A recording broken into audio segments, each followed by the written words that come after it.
सामाजिक कार्य. सावित्रीबाईंच्या जीवनचरित्राचा आढावा घेतल्यानंतर त्यांच्या सामाजिक कार्याचाही आढावा घेणे क्रमप्राप्त ठरते. सावित्रीबाईंच्या सामाजिक कार्यावर स्त्री म्हणून काळाच्या मर्यादा पडल्या आहेत. तसेच सावित्रीबाईंचा स्वभाव प्रसिद्धी परामुख असल्यामुळे त्यांच्या सामाजिक कार्याची म्हणावी अशी ओळख झालेली नाही. असे असले तरीही सन 1848 ते सन 1897 दरम्यानचा त्यांच्या कार्याचा एक चढता आलेख पाहावयास मिळतो. अध्यापन कार्यात कार्यरत असताना त्यांचे पाय जमिनीवर असल्यामुळे त्यांनी तळागाळातील समाजासाठीही आपले जीवन कारणी लावले. या समाजासाठी आपल्या प्रतिभेला परिश्रमाची जोड देऊन त्यांचे कल्याण साधले. ज्योती सावित्री कालखंडात सार्वजनिक शिक्षणाची सुरुवात झालेली होती. ब्राह्मणेतर मंडळी शिक्षण घेऊन समाजात वावरत होती. जातीयतेचे चटके सहन करून ही मंडळी जगत होती. सखाराम पंत परांजपे विवाह प्रसंगी ब्राह्मण मंडळींना जातीवरून ज्योतिरावांना अपमानित केले. सर्वांच्या पाठीमागून वरातीत सहभागी होण्याचे सुचवले. या अपमानाने ज्योतिरावांमधील समतेच्या लढाईची प्रखरता वाढली. अंतरातील हाकेला प्रतिसाद देऊन फुले दाम्पत्य हजारो वर्षापासून पददलित असलेल्या स्त्री घटकासाठी कार्यरत झाले. पुढे गोविंदरावांनी फुले दाम्पत्याला गृहत्याग करावयास भाग पाडले. कच न खाता या प्रसंगाने या दाम्पत्याचे सामाजिक समतेचे विचार अधिकच दृढ झाले. शिक्षण हा मनुष्याचा तिसरा डोळा होय. या तृतीय रत्नाला योग्य मार्गदर्शन केल्यास समाजाची प्रगती होत राहते. ही बाब ज्योतिरावांनी हेरली. अगोदरच इच्छुक असलेल्या सावित्रीबाईंना त्यांनी शिक्षिकेचे प्रशिक्षण दिले. प्रशिक्षित शिक्षिका सावित्रीबाईंच्या लक्षात आले की येथील समाज व्यवस्थेच्या भिंती अतिशय मजबूत आहेत. या भिंतीत सर्वात जास्त स्त्री गुदमरली असून तिला मोकळा श्वास घेता यावा म्हणून काहीतरी केले पाहिजे. 4 भिंतीच्या आतील शालेय शिक्षणासमवेत आणखी जास्तीचे कार्य स्त्रियांसाठी करणे जरुरी असल्याचे त्यांच्या लक्षात आले. त्याकरता प्रारंभी त्यांनी सन 1852च्या सुमारास महिला सेवा मंडळाची स्थापना केली असावी. ज्योतिरावांच्या मार्गदर्शनाखाली स्थापन झालेल्या या संस्थेच्या अध्यक्षा मिसेस E.C. जोन्स या होत्या. स्त्रियांच्या उन्नतीसाठी झटणारी देशातील ही पहिली संस्था होय. अखिल भारतीय पातळीवर महिलांसाठी कार्यरत असणाऱ्या या संस्थेच्या त्या सचिव होत्या. समाजक्रांतीची सुरुवात त्या काळी एका बहुजन स्त्रीने करणे म्हणजे एक धाडसच होते. या संदर्भात हरी नरके यांनी म्हटले आहे की त्यांनी शिकवण्यासाठी घराच्या उंबरठ्या बाहेर टाकलेले पहिले पाऊल हीच आधुनिक भारतीय स्त्रीच्या सार्वजनिक जीवनाची सुरुवात होय. अध्यापन क्षेत्रातील त्यांचे पहिले पाऊल म्हणजे समाजकार्याचा शुभारंभ होय. हेटाळणीची परिसीमा झाली तरी त्या डगमगल्या नाहीत. उलट त्या म्हणत राहिल्या, माझ्या लहान थोर बंधूंनो, मी आपल्या धाकट्या भगिनींना शिकवण्याचे पवित्र कार्य करीत आहे. मला उत्तेजन देण्यासाठी आपण माझ्यावर हे शेण अगर खडे फेकीत नसून ही फुले उधळीत आहात. तुमचे हे कृत्य मला असं शिकवतं की मी नेहमी अशीच आपल्या भगिनींची सेवा करीत राहावी. ईश्वर तुम्हाला सुखी ठेवो. या प्रसंगातून त्यांच्या जिद्दी मनाचे दर्शन होते. एका हातात शिक्षण व दुसऱ्या हातात समाज सुधारकांची वृत्ती त्यांच्या अंगी होती. या अनुषंगाने वर उल्लेख झाल्याप्रमाणे वयाच्या 21व्या वर्षी त्यांनी महिला सेवा मंडळाची स्थापना केली. या मंडळाने मूलगामी सामाजिक सुधारणा चळवळीची पायाभरणी केली. हे मंडळ वरकरणी नुसते कार्यक्रम साजरे करणारे मंडळ नसून स्त्री चळवळीला गतिमान करणारे मंडळ होते. या मंडळाने विधवा पुनर्विवाह घडवून आणण्यासाठी हळदी कुंकू, रसपान, प्रौढ स्त्रियांचे शिक्षण, दारुडा नवऱ्याच्या जाचातून पत्नीला सोडवण्याचे प्रयत्नही मंडळ करीत असे. दर पंधरवड्याला या मंडळाची बैठक होत असे.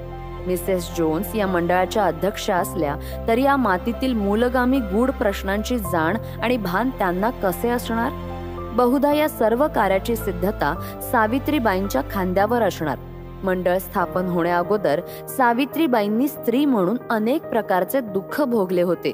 फार काही सहन केले होते. हे सर्व त्यांनी पचविले होते. म्हणून बहुधा त्यांच्याच कलाने या मंडळाचा सर्व कारभार चालत असावा. या मंडळाच्या वतीने आयोजित 1852च्या संक्रांतीचा कार्यक्रम उठून दिसतो. जाती व्यवस्थेच्या भिंतीचे अंतर कमी करण्याचा प्रयत्न मंडळाने केला.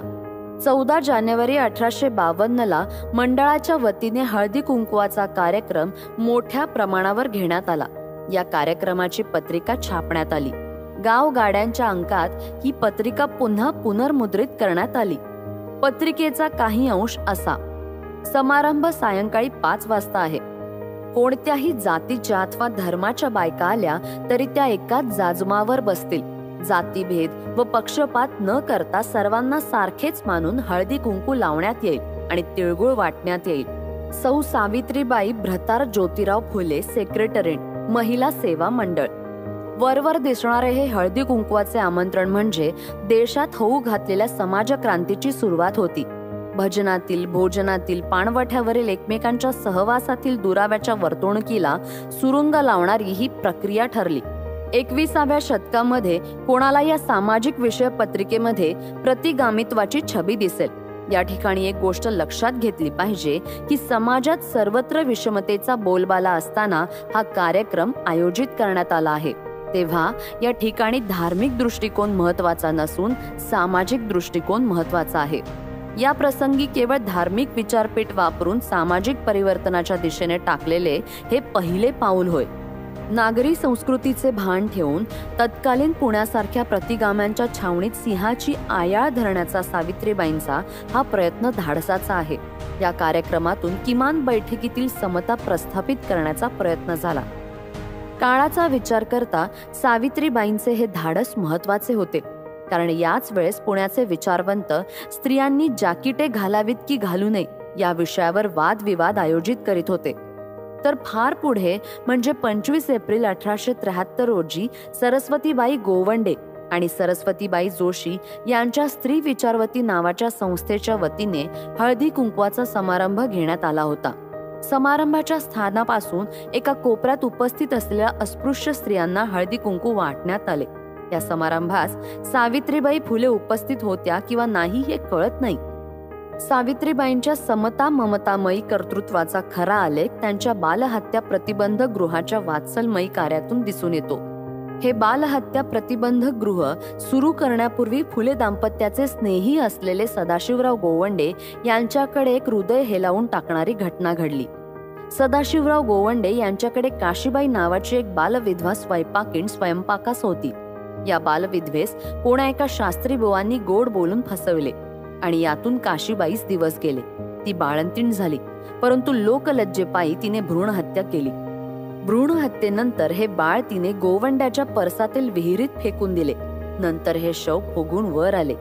या प्रकरणी कोर्ट कचेऱ्या होऊन काशीबाईला काळ्या पाण्याची शिक्षा झाली. एका विधवा स्त्रीला एवढी गंभीर शिक्षा झालेली पाहून फुले दाम्पत्याचे मन हेलावले आणि याच प्रसंगी हे गृह स्थापन करण्याचे निश्चित झाले. ही घटना सन 1863 आहे. ब्राह्मण विधवेसाठी सुरू केलेल्या या गृहाची जाहिराती पुणे, पंढरपूर, नाशिक, वाई, काशी आदी धार्मिक स्थळे डकवण्याचे काम ज्योतिरावांच्या मार्गदर्शनाखाली झाले.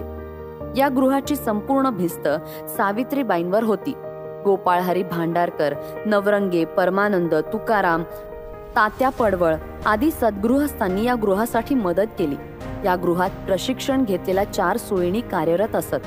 सन 1884 पर्यंत या गृहात 35 ब्राह्मण विधवांची बाळंतपणं पार पडली. या बालहत्या प्रतिबंधक गृहाचे आर्थिक नियोजन सरकारी मदतीविना होते. हे गृह सावित्रीबाईंच्या प्रेमवात्सल्याने अधिकच भरलेले होते. या गृहामुळे ख्रिस्ती मिशनऱ्यांकडे जाणाऱ्या अनाथ मुलांची जावक थांबली. यावेळी या निस्पृह सेवा करणाऱ्या गृहांचा एवढा नावलौकिक वाढला होता की लालशंकर उमाशंकर याज्ञिक मुद्दामून मुंबईहून हे गृह पाहण्यासाठी आले होते. या गृहाचे टापटीप आणि बालसंगोपन त्यांना फार आवडले. त्यांनी जाते वेळेस बक्षीस स्वरूपात सावित्रीबाईंना जरीकाठी खण दिला. त्याचबरोबर या गृहातील बालकांसाठी कपडे दिले. त्यांनी या गृहाच्या धर्तीवर पंढरपूर येथे बालहत्या प्रतिबंधक गृह काढले. याचाच अर्थ सावित्रीबाईंनी आपल्या ममत्वपूर्ण कार्यकर्तृत्वाने मुंबईकरांना पुण्याला येणं भाग पाडलं. या पाहुण्यांच्या भेटीमुळे गृहाची आणि सावित्रीबाईंची महत्ता अधोरेखित झाली. फुले दाम्पत्याच्या अन्य कार्यावर टीका टिप्पणी झाली. मात्र या गृहाची देखभाल उत्तम असल्यामुळे या गृहाबाबत कुठलीही टीका झाली नाही. कुठलेही सरकारी अनुदान नसलेले हे गृह त्या काळी अनेकांसाठी प्रेरणास्थान ठरले. तुम्ही मला आदर्श माता द्या, मी तुम्हाला आदर्श राष्ट्र देतो, हे नेपोलियनचं वचन सावित्रीबाईंच्या संदर्भात तंतोतंत खरे होते. त्यांच्या कार्याचा सामाजिक दृष्ट्या आलेख मोठाच आहे. अशा या युगस्त्रीने पुण्यातील सनातन्यांच्या गृहेत हा दिवा प्रज्वलित केला. अनाथ ब्राह्मण विधवांच्या जगण्याला नवा अर्थ प्राप्त करून दिला. अशा या गृहाची संपूर्ण देखभाल सावित्रीबाईंकडेच होती. सन 1873च्या दरम्यान आणखी एक काशीबाई या गृहात प्रवेश करती झाली. तिला मुलगा झाला. हा मुलगा म्हणजे पुढे विख्यात झालेले डॉक्टर यशवंतराव फुले होत. सावित्रीबाईंनी 52 कशी सुबोध रत्नाकर या आपल्या काव्य संग्रहात 42व्या कडव्यात या गृहाची तोंड ओळख पुढील शब्दांमध्ये करून दिलीये. त्या म्हणतात, पथा चुकल्या कामिनी पोटुशींना, प्रसूती गृह सोय मोलाची नाना, सुईणी दवा पाणी खाणे पिणे ही व्यवस्था अशी सर्व सावित्री पाही. सावित्रीबाई ज्योतिबांचे चरित्र आळविताना आलेला हा समाज कार्याचा ओझरता उल्लेख आहे. या परोपकारी कार्याच्या संदर्भात फेब्रुवारी 1871ला ज्ञानप्रकाशने म्हटलं आहे, एका परोपकारी सद्गृहस्थाने गरोदर स्त्रिया आणि मुले यांना आश्रय देण्यासाठी एक स्वतंत्र घर बांधलंय. यापूर्वीही म्हणजे दिनांक 16 नोव्हेंबर 1868 साली ज्ञानोदयने असेही वृत्त प्रसिद्ध केले होते. यावरून सावित्रीबाईंच्या सामाजिक कार्याच्या या पैलूचे महत्त्व लक्षात येते. 24 सप्टेंबर 1873ला ज्योतिरावांनी आपल्या 60 सहकाऱ्यांच्या उपस्थितीत सत्यशोधक समाजाची स्थापना केली. तन मन धनाने त्या हयातभर कट्टर समाजियन होत्या. ज्योतिरावांच्या निधनानंतर हा मोठा व्याप त्यांनीच सांभाळला. ज्योतिरावांच्या निधनानंतर सनातन्यांनी हा काठी पेटली की आता हा समाज संपला.